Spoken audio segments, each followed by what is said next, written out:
इस वीडियो में हम लोग RT 402 का सेट 3 को डिस्कस करेंगे और इस सेट में आपके इम्पॉर्टेंट क्वेश्चन को डिस्कस किया जाएगा जो कि आपको क्लास 10 आने वाले एग्जाम के लिए बहुत ही ज़रूरी है। ठीक है, तो आपका क्वेश्चन का पैटर्न जो दिया जाएगा या जो दिया हुआ है इस सेट में, उसके अकॉर्डिंग आपको एग्जाम में आंसर लिखना है या इसी तरीके से आपको एग्जाम में क्वेश्चन आएंगे। ठीक है, तो सेट को देखिए ध्यान से और उसमें हर एक क्वेश्चन को लाइन बाय लाइन डिस्कस किया जाएगा, पैटर्न को समझाया जाएगा, उसको ध्यान से देखिए और समझने की कोशिश कीजिए और इसी टाइप से आपके एग्जाम में क्वेश्चन आते हैं। ठीक है, तो आपका सेट ऑलरेडी अपलोडेड है। ठीक है, और सेट 3 को डिस्कस किया जा रहा है। इसमें आपका जो भी क्वेश्चन का पैटर्न है उसको आप लोग ध्यान से देखिए, समझिए।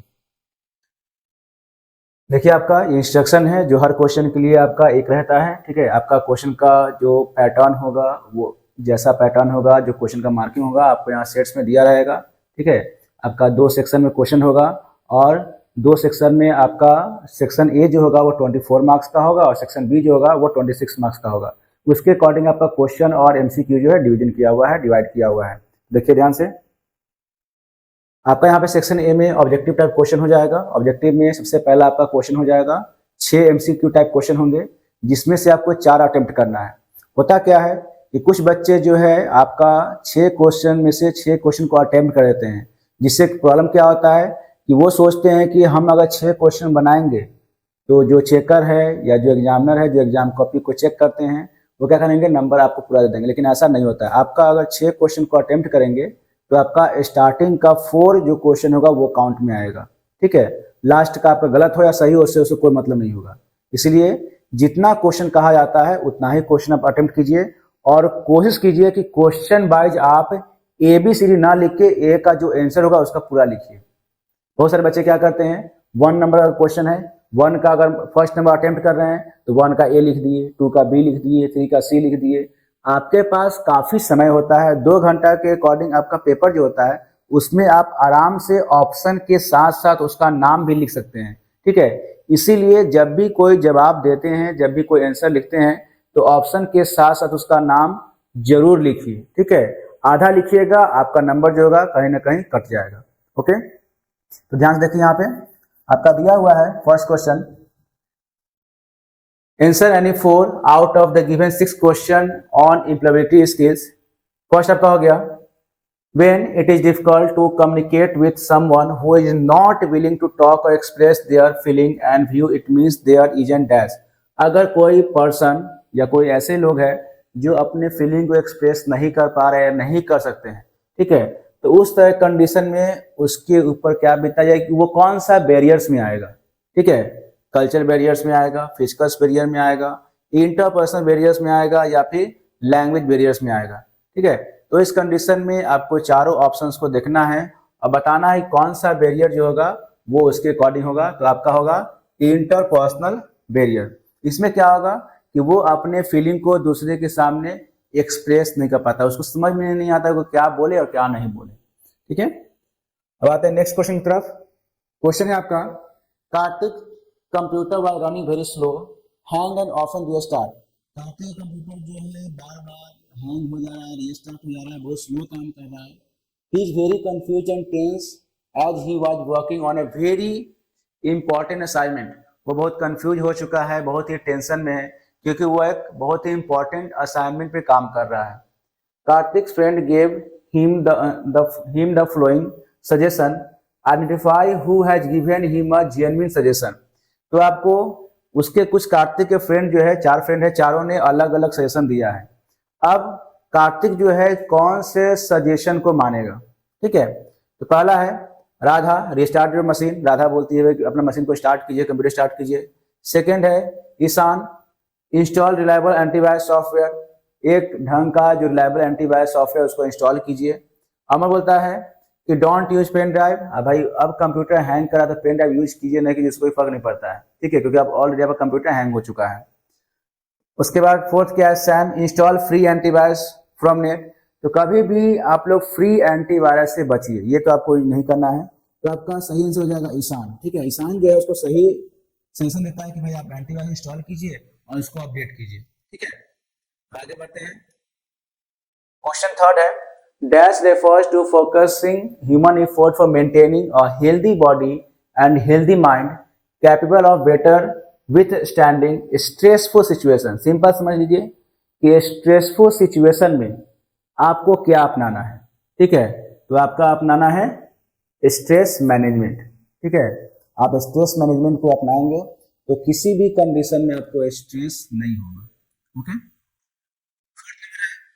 High expectation from self can leave with chronic anxiety and stress दस लीडिंग टू डैश स्ट्रेस। तो अगर बहुत ज़्यादा एक्सपेक्टेशन रखते हैं, मान लीजिए कोई भी चीज़ के बहुत ज़्यादा आप एक्सपेक्टेशन रखते हैं और उस कंडीशन में आपका एक्सपेक्टेशन पूरा नहीं होता है तो आपका स्ट्रेस बढ़ जाता है।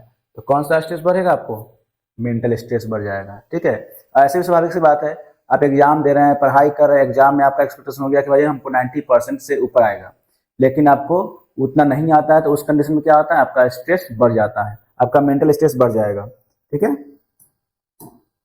अब देखिए नेक्स्ट क्वेश्चन है आपका,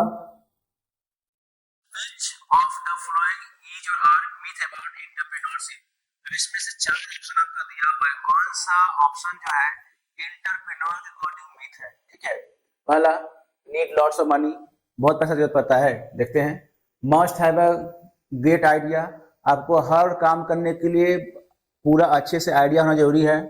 third, should know everything about business, आपको जब बिजनेस स्टार्ट करते तो क्या उसके बाद में हर चीज जाना जरूरी है, या ऑल ऑफ दिस। तो आपका इसका आंसर हो जाएगा all of this. All of this जो होगा ये आपको तीनों जो मिथ दिया हुआ है वो क्या है? आपका एंटरप्रेन्योर अकॉर्डिंग है, ठीक है। यानी इसमें ये एंटरप्रेन्योर में ये चारों कोई साबित नहीं होता। आपके पास बिजनेस का आइडिया है, थोड़ा बहुत भी आइडिया है तो आप उस काम को कर सकते हैं, ठीक है। 6 number, name the organisation that has sustainable development goals. तो आपका हो जाएगा ऑर्गेनाइजेशन कहाँ का हो जाएंगे? यूनाइटेड नेशन का हो जाएंगे, ठीक है। उसके बाद 2 का है आंसर एनी 5, इसमें भी 6 क्वेश्चन आपका है, 6 क्वेश्चन है, उससे सिर्फ 5 का जवाब देना है, ठीक है। Which one is not the tab of insert index table window of writer document, इसमें से कौन सा टैब जो है वो इंसर्ट या इंडेक्स टेबल विंडो में आपको अवेलेबल नहीं होता, राइटर डॉक्यूमेंट में नहीं होता है, ठीक है। एंट्रीज, स्टाइल, बैकग्राउंड, रो, यानी रो जो है आपको इसमें नहीं होता है, तो आपका आंसर हो जाएगा रो, ठीक है।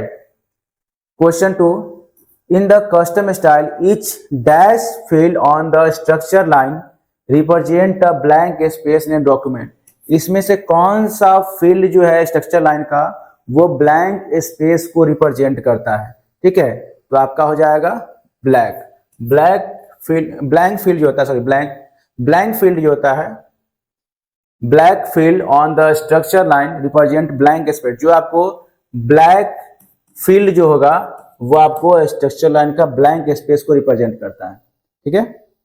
आगे बढ़ते हैं, क्वेश्चन है 3rd, Saurabh has made an advertisement in digital document, Saurabh जो है एक एडवर्टीजमेंट बनाता है डिजिटल डॉक्यूमेंट पे, ठीक है। He is facing difficulty in positioning the image with the text, वो इमेज को इंसर्ट करने में बहुत ही प्रॉब्लम को फेस कर रहा है, यानी इंसर्ट हो चुका है लेकिन उसका इमेज का एडजस्टमेंट है डॉक्यूमेंट में, उसमें उसको बहुत सारा प्रॉब्लम हो रहा है। Suggest him how he can adjust the image, तो आपको सजेस्ट करना है कि वो अपने इमेज को कैसे एडजस्ट करेगा, ठीक है। रैप टेक्स्ट से, क्रॉप से, अलाइनमेंट से या फिर लेआउट से।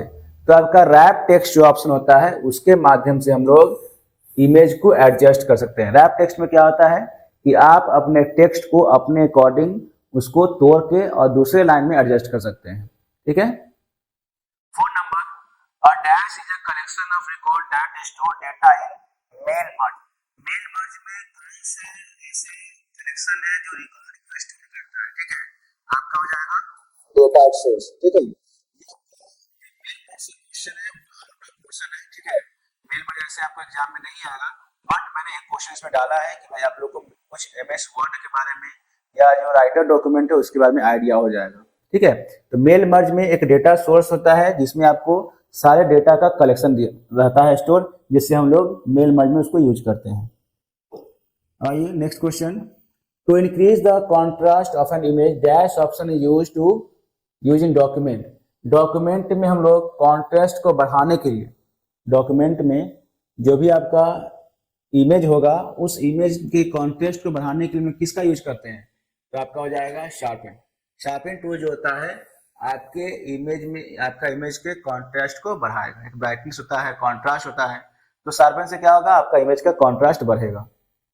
6 dash provide internet access by transmitting digital data over wire of local telephone network. देखिए अगर आपके घर में इंटरनेट यूज होता है, ठीक है, कौन सा, वाईफाई नहीं, जो टेलीफोन लाइन से आता है, टेलीफोन लाइन से आपके घर में जो इंटरनेट सिस्टम आएगा वो कैसे ट्रांसफर होता है, किसके द्वारा ट्रांसफर होता है, ठीक है, तो आपका हो जाएगा डीएसएल। डीएसएल द्वारा जो होता है इंटरनेट आपका एक्सेस किया जाता है, जो कि आपको टेलीफोन लाइन द्वारा जो ट्रांसफर होता है, ठीक है। उसके बाद आपका हो गया question third, answer any 5 out of 6 question. 6 question में से किसी 5 का जवाब देना है, जैसे क्वेश्चन 2 में था वैसे क्वेश्चन 3 में है। A dash is specifically design to minimise the result according to a set rules that we define in a spreadsheet. तो उसमें कौन सा ऐसा स्पेसिफिकली डिजाइन किया गया है रिजल्ट को मिनिमाइज करने के, मान लीजिए कोई भी रूल्स हो, कोई भी आपको डिफाइन, कोई भी आपको रिजल्ट चाहिए, ठीक है, आपका प्री डिफाइन है कि हमको इतना ही रिजल्ट चाहिए, यही कैलकुलेशन होना चाहिए, यही आपका सम आना चाहिए या यही टोटल आना चाहिए, तो उसके लिए इसमें कौन से रूल को स्पेसिफाई किया गया है, तो आपका हो जाएगा सिनेरियो। सिनेरियो में क्या होता है कि आपका पहले डिफाइन कर दिया जाता है कि हमारा टोटल अगर 620 है तो 620 कैसे आएगा वो आपको फॉर्मूला में रेगुलेट किया जाता है, उसका सेट कुछ प्रोटोकॉल बनाया जाता है जिससे हम लोग उसमें स्प्रेडशीट में यूज करते हैं, ठीक है। सिनेरियो एक ऐसा ऑप्शन हो गया जो आपके रूल्स रेगुलेशन को सेट करके आपके रिजल्ट के अकॉर्डिंग आपका काम करेगा। उसके बाद है Sahil and his partner have created a list of their company employ in one of the spreadsheet in office. Sahil और उसके पार्टनर जो है एक लिस्ट बनाते हैं, जो उसकी कंपनी में जो एम्प्लॉय हैं उनका एक स्प्रेडशीट पे लिस्ट बनाया जाता है। स्प्रेडशीट यानी जो आपका कैल्क का जो पेज होता है स्प्रेडशीट उस पर बनाया जाता है। Now the rest of the task they want to complete from home. और जो बचा हुआ काम है, मान लीजिए लिस्ट बना लिया गया और कुछ काम बच गया उसमें, तो उसको वो घर के लिए रखता है। Which option they should use to access the same spreadsheet from home. तो कौन से ऑप्शन को यूज करके वो सेम स्प्रेडशीट को घर पे यूज कर सकता है, तो उसके लिए आपका होगा लिंक वर्कशीट, ठीक है। लिंक में क्या होता है कि आप अपने वर्कशीट को दूसरे वर्कशीट से लिंक कर दीजिए और जब उस पर काम करेंगे तो आपका वही चीज यहाँ के वर्कशीट में रिप्रेजेंट होना शुरू हो जाएगा, वही चीज आपका यहाँ के वर्कशीट में दिखना शुरू हो जाएगा, ठीक है। तो आपका लिंक करने से क्या होता है, जो आप काम करते हैं ना एक सीट में, वो दूसरे सीट में भी आपका दिखाई देगा अगर आप लिंक उसको किए जाते हैं तो।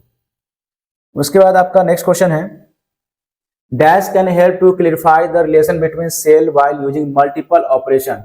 तो आपका हो जाएगा इसमें सॉल्वर, ठीक है।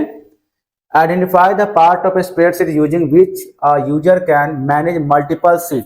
मल्टीपल सीट को मैनेज करने के लिए स्प्रेडशीट का कौन से पार्ट को यूज करते हैं हम लोग, तो सीट टैब। आपका नीचे में सीट 1 सीट 2 सीट 3 आता है ना, वही आपका सीट टैब होता है, और उसी सीट टैब में हम लोग क्लिक करके डिफरेंट सीट को ओपन करते हैं। उसके बाद spreadsheet software can find the change by dash seat, change by comparing seat, यानी हम अपने सीट को कंपेयर करते हैं, ठीक है, और उसमें जो भी चेंज होता है उसको हम लोग अप्लाई कर सकते हैं या चेंज कर सकते हैं। At the bottom of the each worksheet left tab indicate the, यहाँ आपका डैश होगा, यहाँ डैश छूटा हुआ आपका, ठीक है, यहाँ डैश हो जाएगा, dash it means blank space, ठीक है। At the bottom of each worksheet left tab indicate the dash of the worksheet in A workbook. तो आपका हो जाएगा नेम, यानी जो आपका जितने वर्कशीट होता है तो उसके लेफ्ट साइड में वर्कशीट का नाम दिया होता है। नाम मतलब हो गया आपको सीट 1 सीट 2 सीट 3 तक नाम दिया होता है, या उसको नाम रीनेम करके दूसरा भी नाम लिख सकते हैं, ठीक है। तो यहाँ पे आप डालेंगे नेम, ओके। नेक्स्ट आपका हो जाएगा question 4, answer any 5 out of 6 question. 6 में से फिर इसका 5 का जवाब देना है। फर्स्ट हो गया it enables user to view enter and changing data directly in database object. इसमें से कौन सा ऑप्शन जो है यूजर को हेल्प करता है डेटा को देखने में, इंटर करने में, चेंज करने में, ठीक है। फॉर्म्स होगा, रिपोर्ट होगा, क्यूरी होगा या डेटाबेस होगा, तो फॉर्म्स होगा। फॉर्म क्या होता है? फॉर्म एक ऐसा लेआउट हो गया जिसमें यूजर जो है किसी डेटा को एंटर करेगा, चेंज करेगा, कुछ करेक्शन करना है तो वहीं पे मॉडिफाई कर सकता है। ठीक है, उसके बाद they are dash type of relationship in a table of database. Database में आपका रिलेशनशिप कितने टाइप्स का होता है? तो आपका हो जाएगा 3 टाइप्स का। उसके बाद नेक्स्ट है A relational database uses dash command, which is a standard user application that provides an easy programming interface for database interaction। तो आपका हो जाएगा SQL command.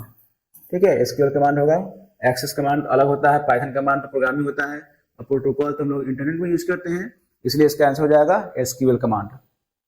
Suraj want to create a database for his client. For this purpose she needs to store the email of the client. Which data type should he use to accomplish this purpose? देखिए, so he want to create database for his client. For this purpose he needs to store the email. he यहाँ पे हो जाएगा he, ठीक है, यहाँ पे सी नहीं ही होगा। ठीक है, टाइपिंग एरर है। सूरज want to create a database for his client. For this purpose he need to store the email ID of his client. तो वो इस पर्पस के लिए आप जो क्लाइंट है उसके ईमेल आईडी को स्टोर करना चाहता है। Which data type should he use to acknowledge this purpose? इसमें से कौन से डेटा टाइप को यूज करेगा ईमेल आईडी के लिए? तो आपका हो जाएगा वर्कर। ठीक है, न्यूमेरिक में नंबर होता है, बाइनरी इसमें यूज होगा नहीं। अब देखिए क्वेश्चन 5 है, Geet has written a SQL query in SQL view but he does not know how to execute the query using keyboard key. Suggest him shortcut key to complete the task. तो कौन से की से टास्क को complete करेगा? तो आपका हो जाएगा F5। A table can have only dash primary की। तो आपका हो जाएगा इसमें 1। एक टेबल में एक ही प्राइमरी की हो सकता है और उससे ज्यादा नहीं होगा। उसके बाद 5 में है, 5 का first, dash keys and accessible features that assist people having difficulty in using keyboard and mouse. तो उसमें एक्सेसिबिलिटी में ऐसा कौन सा फीचर्स होता है जो पीपल को असिस्ट करता है कि आपका कीबोर्ड में अगर मान लीजिए कोई बटन को कैसे यूज करना है, कहाँ यूज करना है, तो उसके लिए आपको कुछ सजेशन देगा। तो इसके लिए आपका होता है सीरियल की। ठीक है, Asha is a wild life photographer. She want to create her website where she can update the picture and discuss about the different event, review, announcement, news etcetera. Suggest her a suitable option to complete the task. तो कौन सा होगा इसमें? आपको blog होगा, instant messaging होगा, या फिर ईमेल होगा, या मेल मर्ज होगा। तो आपका हो जाएगा ब्लॉग। ब्लॉग क्या होता है? ब्लॉग में हम लोग अपने फीलिंग को, अपने कन्वर्सेशन को, अपने कोई भी डेली रूटीन में जितना भी इंसिडेंट होता है वो सारे चीज को हम लोग लिख सकते हैं। ठीक है, ब्लॉग का कोई अपना टॉपिक नहीं होता है। जो आप लिख रहे हैं, सोच रहे हैं, कंटेंट बना रहे हैं ना, वही आपका ब्लॉगिंग कहलाता है। हम जो बोलते हैं अपने चलते हुए अपने दोस्तों के साथ जो बोलते हैं वो भी आपका ब्लॉगिंग कराता है। किसी चीज को दूसरे के सामने भी रिप्रेजेंट करना, ठीक है, ये सब आपका ब्लॉगिंग में आता है। उसके बाद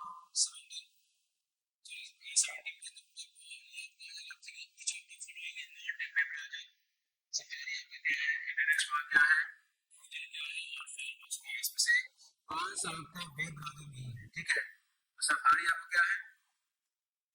वेब ब्राउजर है। इंटरनेट पे आपका वेब ब्राउजर है, फायरफॉक्स वेब ब्राउजर है। बट गूगल क्या है? गूगल आपका सर्च इंजन, ये आपका वेब ब्राउजर नहीं है। ठीक है, अगर गूगल को आप टिक करते हैं वेब ब्राउजर में तो गलत हो जाएगा। हम लोग जो गूगल पेज ओपन करते हैं, एक्चुअली गूगल पेज क्या होता है? सर्च इंजन होता है। ठीक है, याहू सर्च इंजन है, बिंग सर्च इंजन है। ठीक है, उसी प्रकार से गूगल क्या है? सर्च इंजन, इसलिए वेब ब्राउजर नहीं होगा। विच out of the following is a best example of strong password? देखिए, अगर आप पासवर्ड को रखते हैं, क्रिएट करते हैं, तो उस कंडीशन में सिर्फ नंबर नहीं होना चाहिए, ये नहीं होगा। ये आपका सिर्फ अल्फ़ाबेट नहीं होना चाहिए, ये भी नहीं होगा। ये आपका हो जाएगा क्योंकि इसमें अल्फ़ाबेट, नंबर, स्पेशल सिंबल सारा यूज हो रहा है, तो ये आपका स्ट्रॉन्ग पासवर्ड का एग्जाम्पल हो जाएगा। ठीक है, उसके बाद है, भरत है setup his company with 20 computers in a building. Bharat जो है एक कंपनी सेटअप करता है अपने एक बिल्डिंग में जिसमें 20 कंप्यूटर वो लगाता है। He want to connect all the computer together. वो जितने भी कंप्यूटर है सारे कंप्यूटर को कनेक्ट करना चाहता है। Which type of network will he will be the best hotel for this purpose. तो जब भी आप कंप्यूटर को आपस में कनेक्ट करते हैं लोकली, ठीक है, जैसे मान लीजिए एक बिल्डिंग में हो गया, एक स्कूल में हो गया, एक रूम में हो गया, 50 कंप्यूटर ऐड कर रहे हैं, कनेक्ट कर रहे हैं, तो वो आपको लैन कहलाता है, लोकल एरिया नेटवर्क। ठीक है, एक बिल्डिंग के लिए हो गया, एक साइबर कैफे में हो जाता है, एक छोटा सा आपको एग्जाम सेंटर हो गया, तो वो सब आपको सब लैन से काम करता है। ठीक है, आईपी स्टैंड्स फॉर, आईपी का मतलब क्या होता है, इंटरनेट प्रोटोकॉल। ठीक है, यहाँ आपका हो जाएगा इंटरनेट प्रोटोकॉल। उसका देखिए सेक्शन बी आपका शुरू होता है। यहाँ पे आपका है सब्जेक्टिव टाइप क्वेश्चन। आपको इसमें 5 क्वेश्चन दिए हुए हैं जिसके सिर्फ 3 का जवाब देना है। आपका 6 नंबर क्वेश्चन हो जाएगा, what are the learning objective of communication. Communication का लर्निंग ऑब्जेक्टिव्स क्या होता है? तो learning objectives of effective communication are, पहला हो गया sending, receiving and understand the message और इन्फॉर्मेशन। कोई भी मैसेज को सेंड करना, रिसीव करना या समझना। डेवलपमेंट ऑफ इंटरपोजल स्किल, जो इंटरपोजल स्किल होगा उसका डेवलपमेंट होना चाहिए।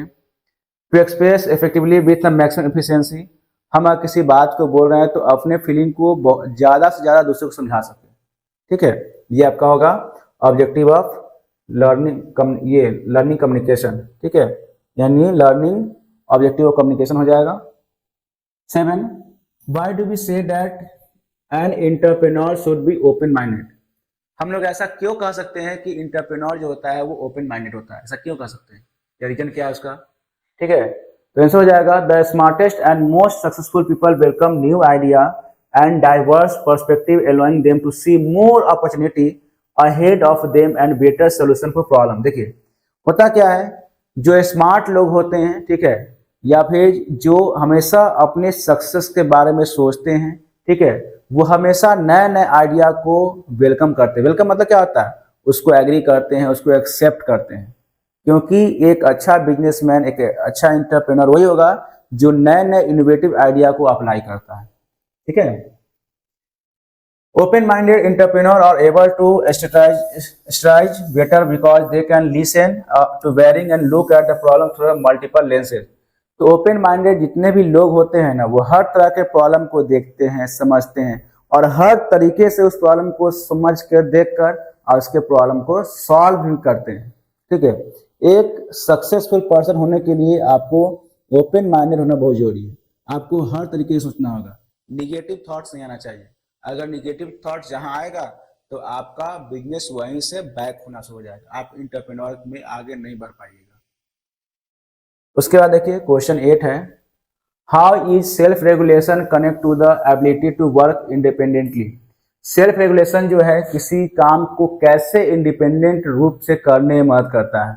ठीक है, देखिए हम लोग अगर अपने से किसी काम को करते हैं, स्वेच्छा से करते हैं, तो वो काम ज़्यादा इफेक्टिव होता है, उसका रिजल्ट आपको 100% मिलेगा। लेकिन कोई काम अगर बाय फोर्स किया जाता है तो उसका रिजल्ट आपको नहीं मिलता है, या हो सकता है कि वो काम आपका खराब भी हो जाए। ठीक है, तो the ability to work independently can be enhanced by being self regulated. Self regulation guide independent individual as it help them to consider long term consequence other than just transient feeling। It leads to responsible and value driven behavior। It teaches self control, well directed effort to reach the goal। Self regulation includes discipline that helps in consistent effort to move towards the goal। देखिए होता क्या है कि self regulation जो है आपको independent रूप से किसी काम को करने में हेल्प करता है। ठीक है, आपको गाइड करता है कि किसी काम को लंबे समय तक कैसे करें, आपको उस काम को करने में क्या फायदा होगा। ठीक है, हर तरफ आप जिस काम को कर रहे हैं उससे आपका बेनिफिट दिखेगा। ओके, ये आपको किसी काम के लिए अकाउंटेबल बनाता है, आप उसके लिए रिस्पॉन्सिबल हो जाते हैं। ठीक है, तो ये सब आपको सेल्फ रेगुलेशन जो है आपको हेल्प करता है किसी काम को इंडिपेंडेंट रूप में करने में। ठीक है, आगे है how we can prevent computer against attack by virus. अगर आपका कंप्यूटर जो है वायरस से अटैक करता है तो उस कंडीशन में हम कैसे बचेंगे या कैसे बचाएंगे? We can prevent the computer against attack of virus by installing proper antivirus, enabling the firewall, scan external devices before using on other computer by avoiding emails that are suspicious or not known to us, should be very careful while downloading files or any program from the internet etc. देखिए, computer में अगर virus आता है तो उस condition में आप पहले कंप्यूटर में एंटीवायरस इंस्टॉल कीजिए, ठीक है। अगर कंप्यूटर में फायरवॉल है तो उसको आप इनेबल कीजिए। इनेबल करने के बाद कोई भी अगर एक्सटर्नल डिवाइस को लगाते हैं, पेन ड्राइव को लगाते हैं, तो आप पहले उस डिवाइस को स्कैन कीजिए। उसके बाद कोई भी अननोन लिंक को ओपन करने से बचिए, या अननोन आपका ईमेल होता है उसको भी ओपन करने से बचिए। ये सब क्या होता है, आपके कंप्यूटर में वायरस को पहुंचाने का काम करता है। ओके, आगे बढ़ते हैं। Green economy promote sustainable development, justify the statement. Green economy जो होता है वो सस्टेनेबल डेवलपमेंट को प्रमोट करता है। कैसे? The focus of green growth strategy is ensuring that natural assets can deliver there full economic potential on a sustainable basis. तो हम लोग क्या करते हैं, हम लोग जो ग्रीन ग्रोथ होता है या ग्रीन ग्रोथ स्ट्रेटजी जो होता है वो आपको इंश्योर करता है कि जितना भी नेचुरल एसेट है, एसेट मतलब क्या हो गया, ऐसा चीज जो आपके नेचर के लिए बेनिफिशियल होगा, ठीक है, वो आपको क्या करता है कि आपको सस्टेनेबल डेवलपमेंट में बहुत ही हेल्प करता है। अगर आप नेचर को बचा के रखते हैं तो उस कंडीशन में आपका जो आने वाला फ्यूचर होगा या जो आपके आने वाला जनरेशन है उस रिसोर्स का यूटिलाइज कर सकेंगे, ठीक है। और हम जितना भी सस्टेनेबल गोल पढ़ते हैं वो आपको डायरेक्टली इनडायरेक्टली आपको नेचुरल रिसोर्स पर ही डिपेंडेंट होता है, ठीक है। The potential include all the provision of critical life support services, clean air, water and resistant biodiversity needed to support food production and human health. तो अगर आपका सस्टेनेबल डेवलपमेंट जैसे कोई भी आपका जब ग्रीन इकोनॉमी प्रमोट होता है तो उस कंडीशन में क्या होगा कि आपका लाइफ सपोर्ट जो सर्विस होता है, जैसे एयर हो गया, वाटर हो गया, या फिर रहने के लिए जो आपको सराउंडिंग्स हो गया, वो सारे चीज आपका मजबूत होगा। अब मजबूत होगा तो हम मजबूत होंगे, और हम मजबूत होंगे तो हमारा देश, हमारा राष्ट्र, हमारा इन्वायरमेंट सब कुछ मजबूत होगा, ठीक है। उसके बाद आंसर यानी 4 आउट ऑफ 6 क्वेश्चन, 6 में से आपको 4 का जवाब देना है। What do you understand by anchoring in word processor? Word processor में एंकरिंग क्या होता है? Anchoring refers to the reference point of the graphics. This point could be page or frame where the object is paragraph or even a character. An image always has been anchoring point। देखिए, anchoring जो होता है वो किसी भी graphics का reference point होता है। रेफरेंस मतलब क्या हो गया, मतलब कहाँ से वो स्टोर है, उसका इंड कहाँ है, आपका स्टार्ट का है, वो सब शो करेगा। इसके मदद से हम लोग किसी पेज के फ्रेम को, कोई ऑब्जेक्ट पेज में कोई पिक्चर कहाँ पे है, कोई कैरेक्टर कहाँ पे है, वो सारा चीज को एंकरिंग के मदद से लोकेट करते हैं, उसको पहचान बता, उसका एक तरह से लोकेशन बताते हैं एंकरिंग की मदद से।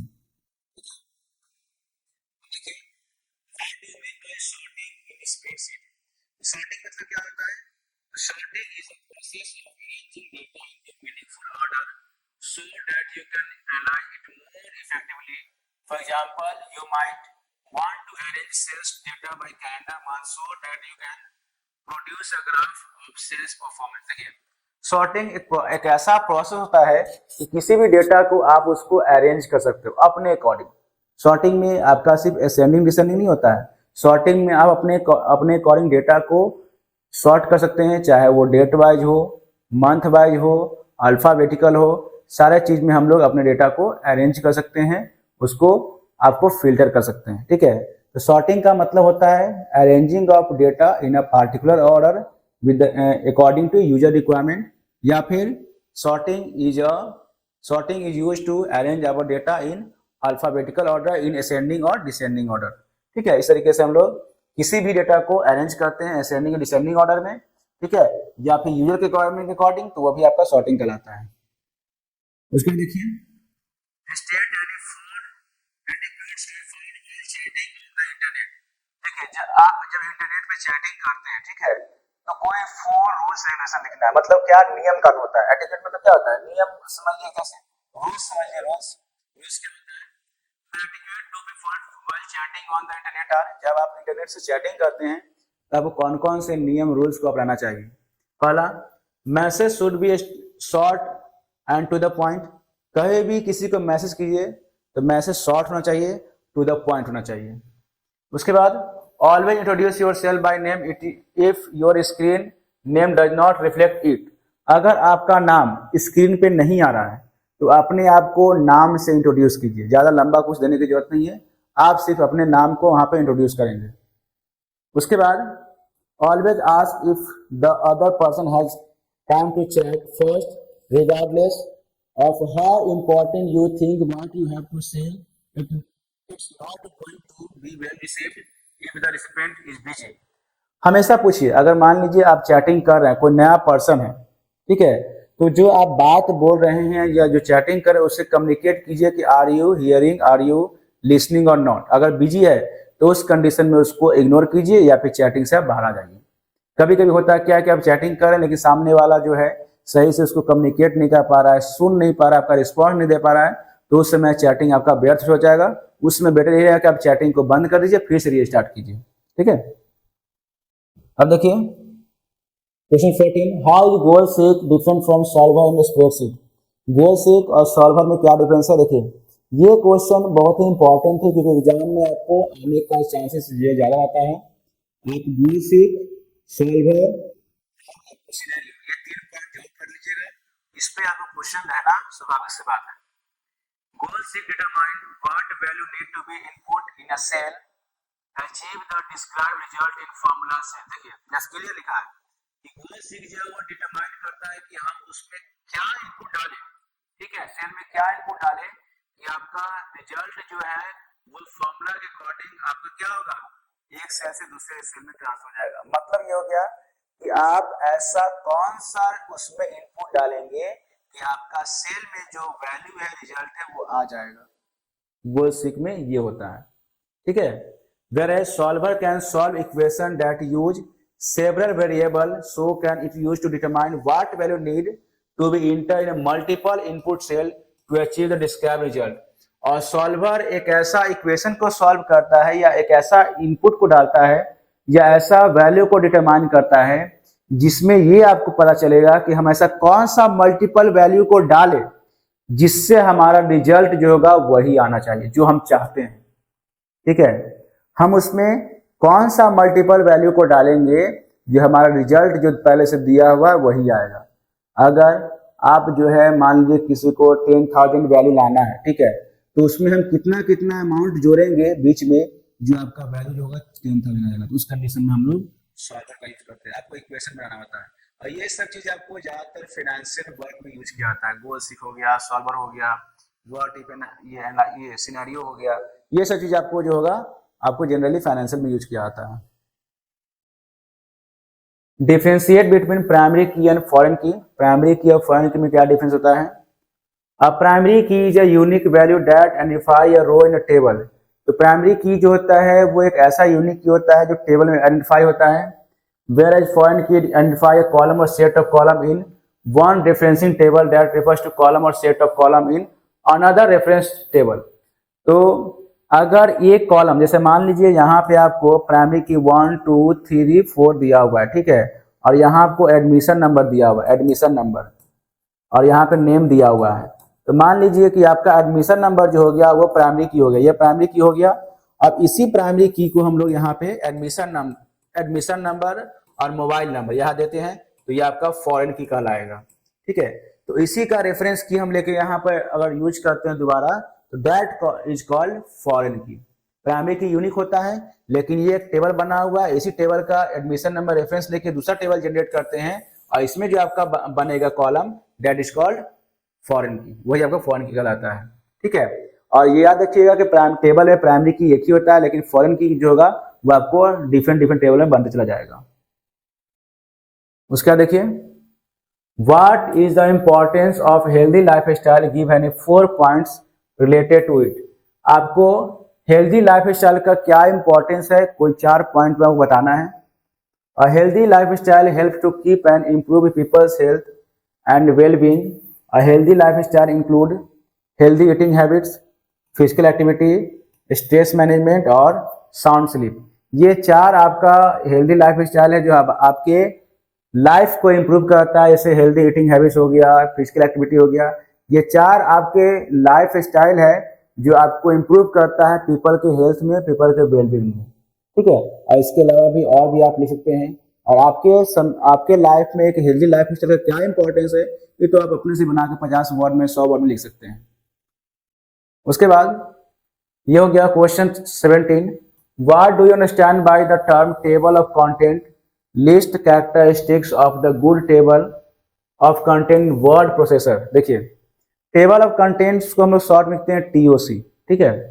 तो टेबल ऑफ कंटेंट का मतलब होता क्या है कि मान लीजिए अगर आप टेबल में जो इंडेक्स बनता है, इंडेक्स में आप देखते होंगे आपका टॉपिक होता है, लास्ट में आपका पेज नंबर होता है, फिर टॉपिक होता है, पेज नंबर होता है।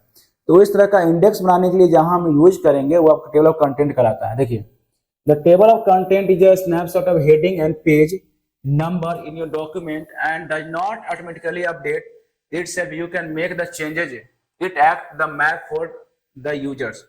अगर मान लीजिए कि आप कोई हेडिंग क्रिएट कर रहे हैं, इंडेक्स क्रिएट कर रहे हैं, और पहला नंबर आपने चैप्टर का नाम लिखा और उसका आपने पेज नंबर लिखा, ठीक है। तो यहाँ क्या बोला जा रहा है कि जो आप पेज नंबर डालें, आप दूसरा चैप्टर डालें, पेज नंबर क्या हो गया हेडिंग में, दूसरा चैप्टर का पेज नंबर आपका हो गया 20, तीसरा पेज नंबर हो गया 26।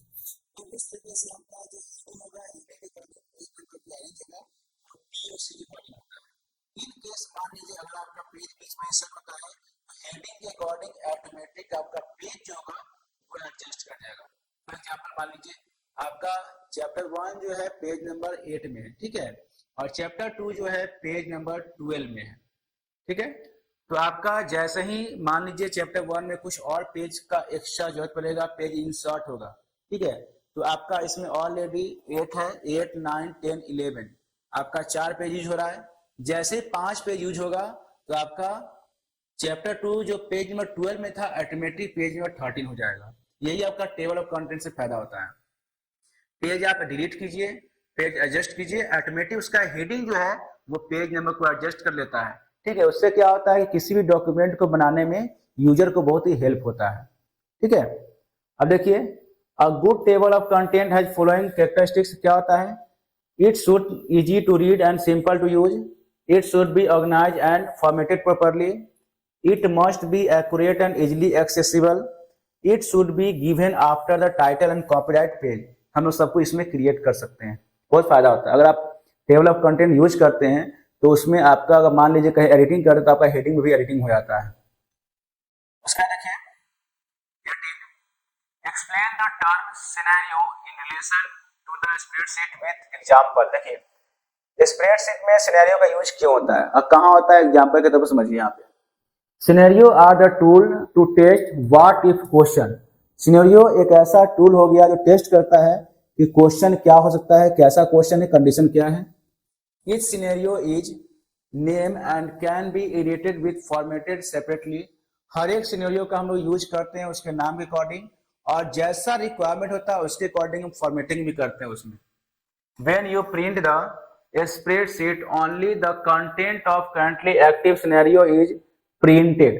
अगर मान लीजिए अगर आप किसी भी स्प्रेडशीट को प्रिंट करना चाहते हैं, ठीक है, एक स्प्रेडशीट में जो कंटेंट दिया उसको प्रिंट करना चाहते हैं, स्प्रेडशीट में बहुत सारी चीज दिया हुआ है, तो आप उसमें सिलेक्टेड कंटेंट को प्रिंट कर सकते हैं, वो उसका सिनेरियो कहलाएगा, ठीक है। आप सिर्फ कंटेंट जो सिलेक्टेड है उसको सिलेक्ट कर लीजिए और उसका प्रिंट देंगे, प्रिंट सिलेक्शन, तो आपका जो आपने सिलेक्ट किया वही प्रिंट आपको आएगा, तो ये आपको सिनेरियो कहलाएगा, ठीक है। और scenario essentially a saved set of cell value of calculation. Scenario जो होता है वो आपको जो आपका सेल में वैल्यू को सेट किए हैं उसके लिए भी काम कर सकता है। You can easily switch between this sets using the navigator और drop down menu list which can be showed beside the changing cell. आप चाहे तो सिनेरियो का यूज कर सकते हैं। मान लीजिए एक सेट में आप कोई वैल्यू को डाल दिए, ठीक है, कोई इसमें ऑप्शन डाल दिए, तो उसको भी आप नेविगेट कर सकते हैं, उसको भी आप दूसरे में स्विच कर सकते हैं। अगर सेल में कोई वैल्यू है तो आप उसे भी चेंज कर सकते हैं, या बिना चेंज के भी आप उसमें दूसरा कंडीशन को अप्लाई करके फॉर्मूला बना सकते हैं। For example, if you want to calculate the effect of different interest rate on investment, you can could add a scenario for each interest rate and quickly view to the result. तो जिससे मान लीजिए example दिया हुआ है कि अगर मान लीजिए आप डिफरेंट इंटरेस्ट रेट को ऐड करना चाहते हैं, ठीक है, तो आप सिनेरियो में इसको डाल लीजिए कि आपका इस कंडीशन पे ये इंटरेस्ट रेट लगेगा, इस कंडीशन पे ये इंटरेस्ट रेट लगेगा, तो उसमें आपको काम करेगा। जैसे मान लीजिए कोई चीज आपका लोन लिया जाता है, पर्सनल लोन लिया जाता है या कोई और लोन लिया जाता है, तो कहीं कहीं आपका रिड्यूसिंग रेट ऑफ इंटरेस्ट होता है, रिड्यूसिंग मतलब क्या हो गया कि आपको जैसे जैसे आपका प्रिंसिपल घटते चला जाएगा, ठीक है, उसके अकॉर्डिंग आपका रेट ऑफ इंटरेस्ट अकॉर्डिंग क्या होता है, कम होता चला जाता है। तो आपका क्या होगा, उस कंडीशन में आपको सिनेरियो यूज किया जाता है, यानी अलग अलग कंडीशन में अलग अलग आपका रेट ऑफ इंटरेस्ट लगेगा। तो ये आपको यूजर डिफाइन होता है, यूजर जैसे चाहे उसको एडजस्ट कर सकता है। Formula that relay on the value change by your scenario on the updated when the scenario is open, if all your source of income use scenario you could efficiently build complex model of your possible income। तो formula जो हम लोग use करते हैं उस formula को relay में use करता है। रिले मतलब क्या हो गया, हम फॉर्मूला यूज कर दिए, जैसे मान लीजिए आपको सीआई निकालना है, कंपाउंड इंटरेस्ट निकालना है, तो जो आपका प्रिंसिपल हो गया, इंटरेस्ट हो गया, उसको जो है तो आपका अमाउंट हो गया, फिर अमाउंट आपका नेक्स्ट ईयर जो होगा वही अमाउंट प्रिंसिपल बन जाएगा, फिर आगे चल के आपका principal plus interest plus amount, फिर थर्ड ईयर वही आपका अमाउंट प्रिंसिपल बन जाएगा। तो इस तरह कंडीशन अगर डिफरेंट डिफरेंट सिचुएशन में डालना है तो ये सब चीज इसमें डाल सकते हैं। बस आपको उसमें इनिशिएट करना है कि कौन सा कंडीशन कहाँ डालना है, ठीक है। ये सब आपको सिनेरियो के अकॉर्डिंग हम लोग एडजस्ट कर सकते हैं। अब देखिए अगला point, explain different kinds of online threat. Online threat क्या बताना है, ठीक है।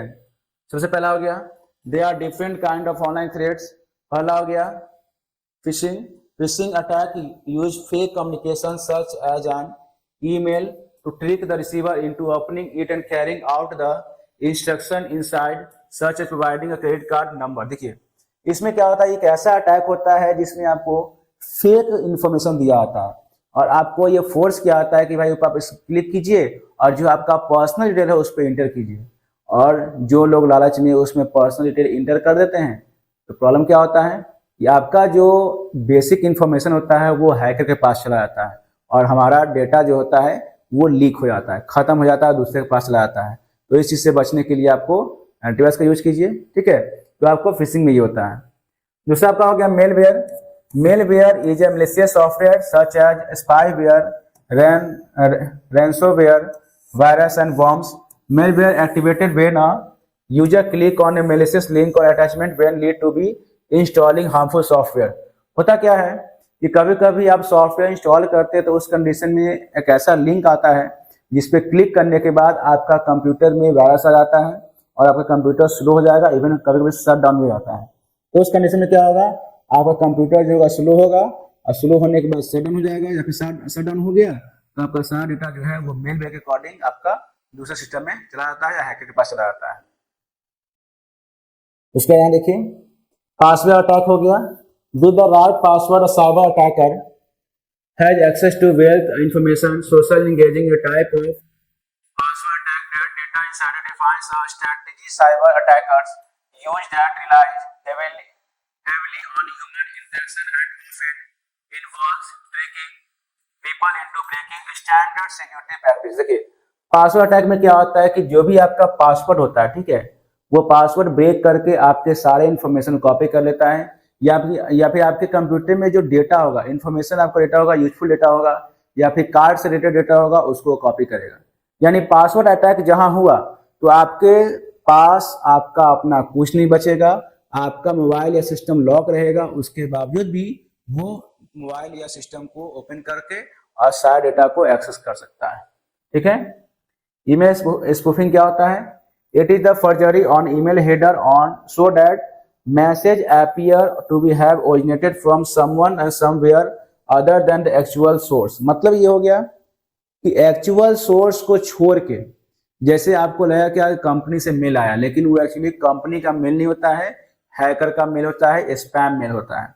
तो हम लोग उस पर बिना विश्वास किए हुए, बिना उसको छानबीन किए हुए उस ईमेल को खोलते हैं और हमारा डेटा जो होता है दूसरे के पास चला जाता है, हमारा डेटा जो होता है कॉपी हो जाता है। तो ये आपका ईमेल स्पूफिंग हो गया। मान लीजिए कोई टाटा कंपनी से या रिलायंस कंपनी से, एयरटेल कंपनी से किसी को मैसेज आता है तो हम लोग कंपनी के नाम पे, ब्रांड के नाम पे उस पर क्लिक करते हैं और होता क्या है कि वो एक्चुअली उस कंपनी का मेल नहीं होता है और हमारा डेटा जो है उसके पास चला जाता है। तो इस तरह का मेल या ईमेल जो होता है आपको ईमेल स्पूफिंग कहलाता है, ठीक है। अब देखिए अगला पॉइंट है explain the term referential integrity why is important in database. Referential integrity क्या होता है और ये डेटाबेस में क्यों इंपॉर्टेंट है। तो referential integrity is used to maintain the accuracy consistency of data in relationship. तो रिफ्लेक्सिव इंटीग्रिटी जो होता है वो आपके डेटा को एक्यूरेसी और डेटा की कंसिस्टेंसी को बरकरार करने के लिए यूज किया जाता है। In ways data can be linked between two और more table with the help of primary key. Database में जो होता है आपको दो या दो से ज्यादा टेबल को प्राइमरी की के द्वारा लिंक कर दिया जाता है एंड फॉरेन की कांस्टेंट। प्राइमरी की और फॉरेन की के द्वारा आपको डेटा को लिंक कर दिया जाता है, जिसको हम लोग अपने अकॉर्डिंग जब जरूरत होता है तो अपने उस की को डालकर या फिर नंबर को डालकर ओपन कर सकते हैं। Differential integrity is important in database as it prevent the entry of duplicate data. Duplicate data के एंट्री में आपको प्रिवेंट करेगा। It prevent one table from pointing on non existing field in another table. और आपको मान लीजिए कोई ऐसा टेबल में एंट्री कर रहे हैं या ऐसा कॉलम एंट्री करें जो आपका है ही नहीं, तो उससे प्रिवेंट करेगा। वो बोलेगा कि भाई ऐसा टेबल कोई है ही नहीं कि आप एंट्री कर रहे हैं। It prevent consistency between partner table, और ये आपको कंसिस्टेंसी को प्रिवेंट करेगा जो भी आपका दूसरे टेबल से लिंक होगा। It prevent the deletion of a record that containing value referred to by foreign key to another table। मान लीजिए एक टेबल दूसरे टेबल से कनेक्टेड है तो उस कंडीशन में भी आपको डेटा को डिलीट होने से बचाता है। ठीक है, अब देखिए consider the following vendor table and right the queries for the following. देखिए एक छोटा सा टेबल दिया हुआ है इस तरह का, ठीक है, टेबल के फॉर्म में आपका होगा और इसमें आपका कुछ इंफॉर्मेशन दिया हुआ है और इस इंफॉर्मेशन को देखते हुए आपको कमांड लिखना है। ठीक है, डेटाबेस कमांड लिखना है। पहला हो गया write a SQL command to display the record in ascending order by date of exam. Date of exam ये हो गया, इस रिकॉर्ड को असेंडिंग ऑर्डर में दिखाने के लिए कौन सा कमांड लिखेंगे, तो इसके लिए आप लोग कमांड होता है, देखिए यहाँ पे इसके लिए होता है select from date sheet order by date of exam, ये इसका कमांड हो जाएगा। ठीक है, दूसरा क्वेश्चन है write a query to display the above date sheet. Date sheet को दिखाने की जो डेट शीट है उसको दिखाने के लिए क्या क्यूरी लिखेंगे। देखिए यहाँ टेबल डेट शीट का हेडिंग दिया हुआ है, इसके लिए आपको कमांड लिखाएगा, ये देखिए सेलेक्ट फ्रॉम डेट शीट। ठीक है, उसके बाद देखिए नेक्स्ट आपका हो गया write a query to display the subject name and date of exam held on Monday. Monday को जो एग्जाम हो रहा है, ठीक है, ये मंडे हो गया और ये मंडे हो गया, दोनों मंडे को जो एग्जाम हो रहा है उसमें आपको सब्जेक्ट का नाम रिप्रेजेंट करने के लिए कौन से कमांड का यूज करेंगे। देखिए यहाँ पे क्या होगा, यहाँ लिखेंगे सेलेक्ट सब्जेक्ट यानी sub underscore name date of exam from date shift where days equal to Monday, यानी जहां आपका डे मंडे है उस दिन का हम लोग डेट शीट के यानी डे ऑफ एग्जाम को सिलेक्ट करेंगे। ठीक है, क्या लिखा है सिलेक्ट सब्जेक्ट नेम, जो आपको मंडे को एग्जाम होगा उसके सब्जेक्ट नेम को सिलेक्ट करना है। ये क्वेश्चन है ना आपका, देखिए क्वेश्चन है write to display the subject name and date of exam. देखिए सब्जेक्ट नेम यहाँ क्या लिखा है select subject name comma date of exam from date sheet आपका टेबल का नाम हो गया इसलिए आपको डेट शीट ये दिया गया है। उसके बाद where days equal to Monday, यानी जो मंडे का डेट है, जो मंडे का डे है वो उस दिन कौन कौन सा डेट है और उस दिन कौन सा एग्जाम है, सब्जेक्ट का नाम क्या है उसको रिप्रेजेंट करना है। ठीक है, तो हम लिखेंगे subject underscore name date of exam from date sheet, आपका टेबल हो गया, where days equal to Monday, जो मंडे का डेट था। ठीक है, अब देखिए अब क्या लिखा है write SQL command to display the date of exam and subject name of science subject. तो साइंस सब्जेक्ट में आपको डे ऑफ एग्जाम और डेट ऑफ एग्जाम क्या है, यहाँ देखिए सॉरी डेट ऑफ एग्जाम में सब्जेक्ट नेम क्या है, तो आपका देखिए सब्जेक्ट नेम आपका हो गया साइंस और डेट ऑफ एग्जाम क्या हो गया 21/3/21 हो गया। इसको हम लोग कमांड की मदद से कैसे रिप्रेजेंट करेंगे, देखिए रिप्रेजेंट करने के लिए क्या करना है, सबसे पहले सिलेक्ट कमांड का यूज करेंगे। हम लोग सिलेक्ट कमांड से किसी भी चीज को सिलेक्ट करने का काम करते हैं, तो क्या सिलेक्ट कर रहे हैं सब्जेक्ट नेम सिलेक्ट कर रहे हैं और डेट ऑफ एग्जाम सिलेक्ट कर रहे हैं। कहां सिलेक्ट कर रहे हैं, आपको डेट शीट सिलेक्ट कर रहे हैं, इसलिए डेट शीट आपका हो गया टेबल का नाम, वेयर सब्जेक्ट नेम साइंस, यानी साइंस सब्जेक्ट जो है, ठीक है, साइंस सब्जेक्ट नेम जो हो गया उसका डेट ऑफ एग्जाम क्या है और सब्जेक्ट नेम क्या है। ठीक है, यही दोनों रिप्रेजेंट करना है। तो हम लोग डेटाबेस में किसी चीज को सिलेक्ट करने के लिए सेलेक्ट का यूज करते हैं। ठीक है, और सिलेक्ट क्या करना है सब्जेक्ट नेम, जो नेम आप सिलेक्ट करना है उसको लिख दीजिए और जहां सिलेक्ट करना है उसको आप सोर्स की लीजिए और आप इंटर प्रेस करेंगे तो आपका काम हो जाएगा। तो ये सब आपको सेट 3 में कुछ इंपॉर्टेंट क्वेश्चन था और इस क्वेश्चन के माध्यम से आप समझ सकते हैं कि एग्जाम में किस तरह का क्वेश्चन आता है और आपको लिखना कैसे है।